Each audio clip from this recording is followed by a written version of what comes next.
వాటిని నిలబెట్టాలనే కోరిక ఉంది. అందరికి ఆ కసి ఉంది, ఆ కమిట్మెంట్ ఉందని మీరైతే చెప్తున్నారు. సో, ఏదైనా పదవులు ఇచ్చే క్రమంలో ప్రియారిటీ ఎట్లా ఉండాలని కోరుకుంటున్నారు మీరు? పాత వాళ్ళకి ఇప్పుడు కొత్త వాడు సమర్థుడు వచ్చిండనుకో, వానికి పదవి ఇస్తే మీరు యాక్సెప్ట్ చేస్తారా? వాళ్ళతో కలిసి నడిచే పరిస్థితి ఉందా? అయితే కాంగ్రెస్ పార్టీలో ఒక సిద్ధాంతం ఉంది. హ్మ్. కష్టపడే వానికే హ్మ్. పదవి. హ్మ్. అది మంచి మాట. ఓకే. కొత్తగా వచ్చిండా, ముందుగా వచ్చిండా, తర్వాత వచ్చిండా లెక్కలేదు. కష్టపడే వానికి పదవులు ఇస్తుంది అని హ్మ్. మా నాయకులు అంటున్నారు. హ్మ్. మొన్నటికి రాష్ట్ర వ్యవహారాల ఇన్ఛార్జ్ హ్మ్. మీనాక్షి మీనాక్షి నటరాజన్. నటరాజన్ కూడా ఆమె ఒక రూల్ పెట్టింది. హ్మ్. పార్టీలో ముందర సందు ఉన్న వాళ్ళు, హ్మ్. 34 ఏళ్ల సందు ఉన్న వాళ్ళు, హ్మ్. ఎలక్షన్ల ముందు వచ్చిన వాళ్ళు, హ్మ్. ఎలక్షన్ తర్వాత వచ్చిన వాళ్ళు, హ్మ్. మన కేటగిరీ పెట్టింది. హ్మ్. చాలా బెస్ట్ కేటగిరీ. హ్మ్. అయితే అధిష్టానంలో కొన్ని పొరపాట్లు జరుగుతున్నాయి. ఓకే. ఈ పొరపాట్లన్నీ మీనాక్షి నటరాజన్ వల్ల హ్మ్. నశించిపోతాయేమనిపిస్తుంది. ఆహా! మళ్ళీ తిరిగి మంచిగా అయితేనేమనిపిస్తుంది. ఆహా! ఎందుకంటే నిజంగానే మీనాక్షి నటరాజన్ చెప్పినట్టుగా హ్మ్. చాలా కాలం నుంచి పనిచేస్తున్న కార్యకర్తలను, లీడర్లను మీరు గుర్తించండి. హ్మ్. మీరు ఒక పెద్ద రిపోర్ట్ తీసుకోండి. హ్మ్. సిద్దిపేటలో ఒక సుడా చైర్మన్‌ది.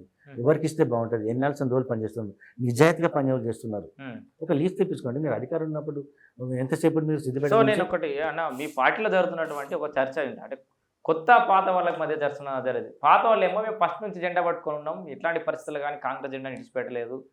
మాకే పదవులు రావాలని పాతోళ్ళు. కొత్తోళ్ళేమో వాళ్ళొక ఒక డైలాగ్ తగిలించుకున్నారు. రేవంత్ రెడ్డి ఎప్పుడొచ్చిండు పార్టీలకి? ఆయన కూడా మెల్లనే వచ్చిండు కదా! సీనియారిటీకి కాదురా పదవులు ఇచ్చేది. స్కిల్స్‌కి ఇస్తారు. జరంత టాలెంట్ ఉంటే ఇస్తారు.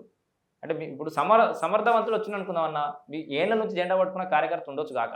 సో, అంత స్కిల్సో లేకపోతే డబ్బులో మేనేజ్‌మెంట్, అడ్మినిస్ట్రేషన్ తెలవకనో తెలిసే అవకాశం అందరికి కూడా అందరికి రాదు అడ్మినిస్ట్రేషన్ అనేది.